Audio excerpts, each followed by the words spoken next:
Kasabay nito binanggit din ni Gonzales ang posibilidad na maaring magdeklara ng martial law si Pangulong Marcos Jr. May nakirinig tayo na may plano siyempre na ganyan. Talaga naman ang malaki niya, kung nakikita talagang tagilid na, isa sa mga gagawin nila pamamarahan na para manatili sa pwesto ay martial. Nako! Bongbong Marcos magdideclare na ng martial law? Nag-declare na or magdideclare pa lang? Nako mga kadonatics, ngayon pa. Okay, wait a minute. Malalaman natin yan maya. Ngayon pa ng Iglesia ni Cristo, July 1, nakakuha ng permit para sa ikatlong araw ng rally sa July 2 mga kadonatics.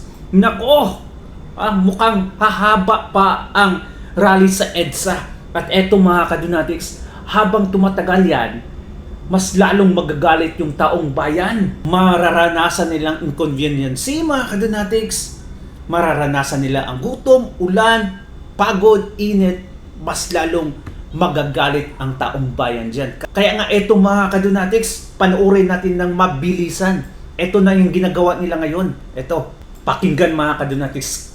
Kasi napaka-importante ito. Ito. Oh, malinaw po yun, ha? Ang problema, Jen, marami tayong natatanggap na report, reklamo, na yung mga kababayan natin na gustong sumama dito sa rally, Nako po, yan na. miyembro man ng iglesia o hindi, Opo. dahil sa palagay nila ay hindi na nila masikmura Oho. ang mga pangyayari ngayon at gusto rin nilang ilabas ang kanilang hinanaing. Saloobin, ano? Kasi ang meron kanilang ng- saloobin Tama, oh. sa kalsada at yun na nila siguro isigaw ang kanilang damdamin. Oho.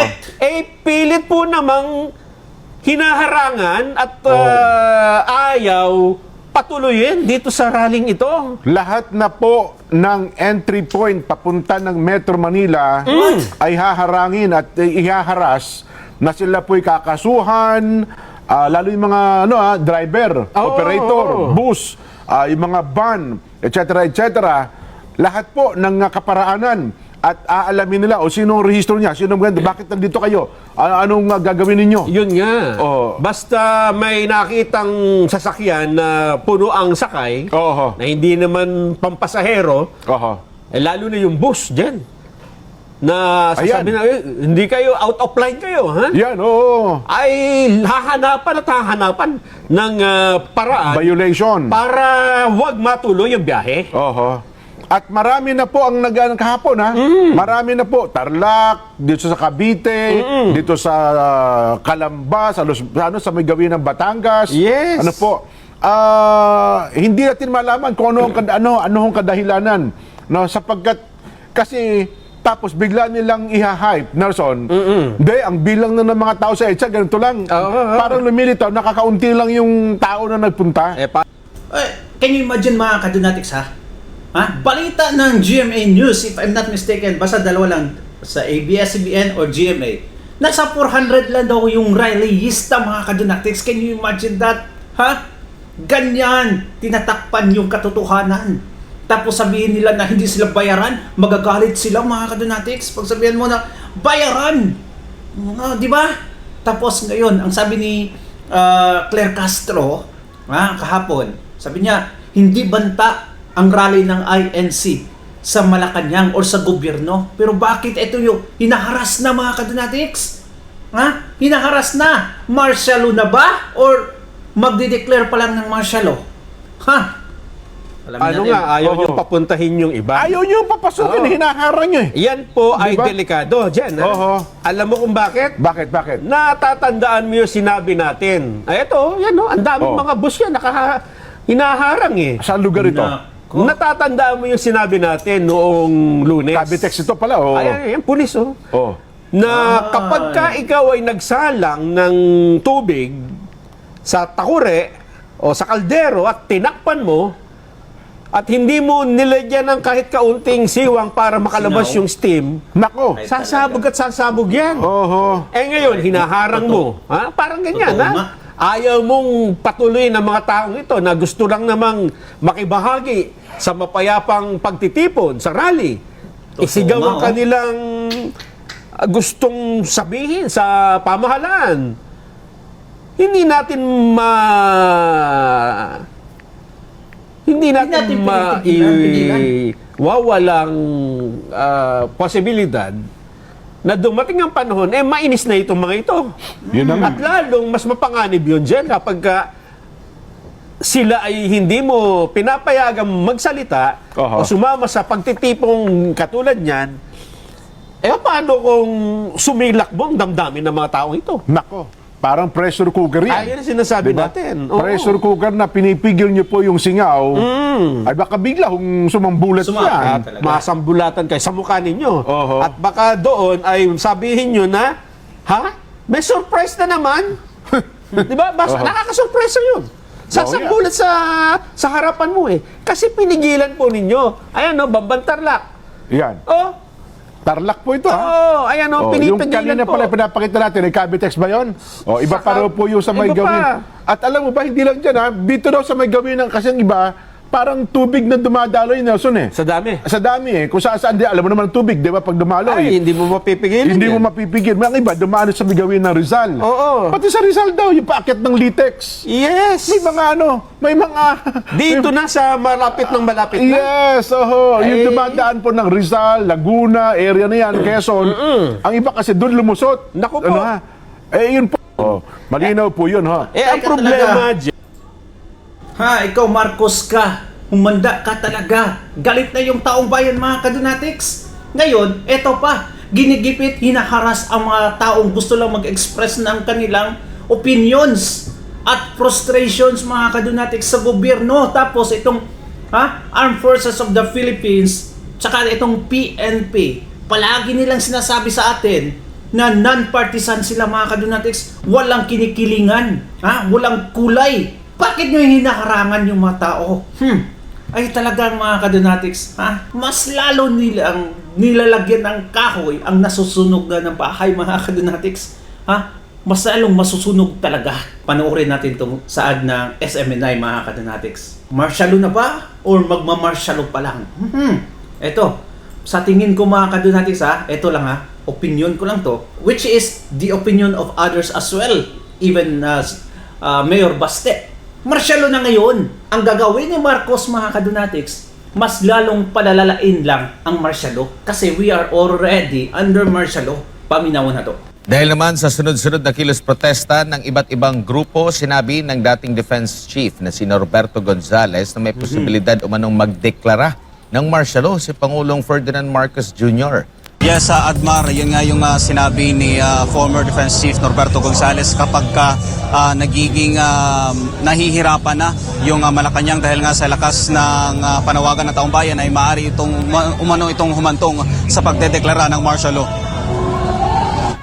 Nitong Martes, maraming kababayan ang naabala dahil sa matinding traffic na dulot ng isinagawang rally ng mga miyembro ng Iglesia ni Cristo sa People Power Monument sa White Plains, Quezon City. Panawagan ng grupo ang hustisya at pananagutin ang mga tinuturing nilang utak ng umano'y korupsyon sa bansa. Kung matatandaan, marami ring mamamayan ang nagpahayag ng pagtutol sa umano'y selective justice ng kasalukuyang administrasyon. Kabilang dito ang sinasabing pagpapakulong sa mga kritiko at sa mga tumutuligsa sa umano'y maling ginagawa ng pamahalaan.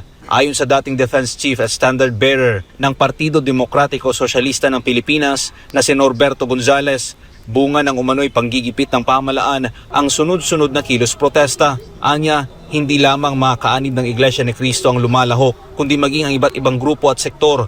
Kaya naniniwala siyang hindi natitigil ang ganitong mga pagkilos. Ang tingin ko dyan, hindi natitigil to Sakali na napatigil itong Iglesia, meron pa rin susunod sa palagay ko. Tuloy-tuloy na yan. Ito na yung nakikita ko na pattern para talagang kaming hihilingin na siguro pagbago ng kukil. Binigyan din ni Gonzales na kahit ginagamit umano ng pamahalaan ang lahat ng makinarya nito upang usigin ang mga nasa katotohanan, mananaig pa rin anya ang boses ng taong bayan. Alam mo, kung manadaig yung boses ng taong bayan, pumapasay-sayo ng titiggan.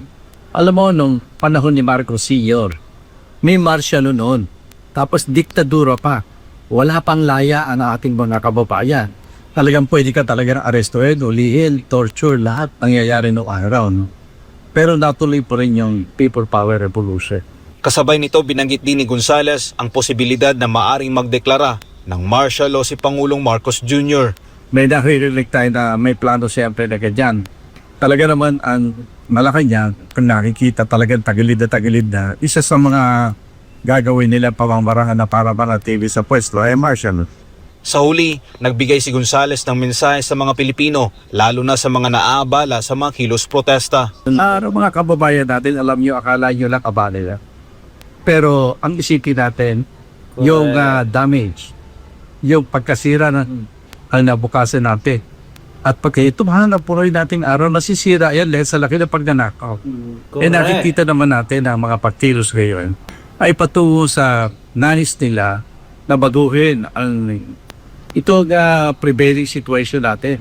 Abay, kung talaga bang magsasaksi at mga melindong pagsilos para mabado ang gobyerno at mabawasan o mawala ng pagnanakaw, napakalaking gaan sa buhay natin yan at napakaganda niyan sa kinabukasan natin.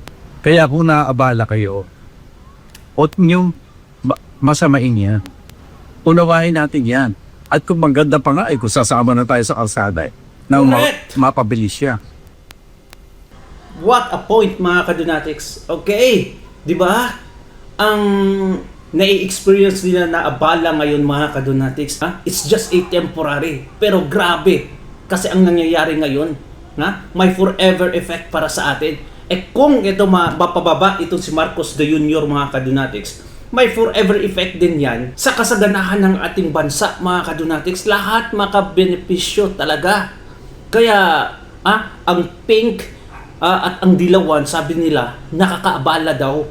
Ito kasing klaseng mga taong to, wala silang pakialam sa mga nangyayari ngayon kasi they directly benefited from it, mga kadonatics.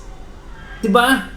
Kaya kahit anong mangyari, no problem. Basta yung bulsa nila, abunda. Not si Boy Abunda.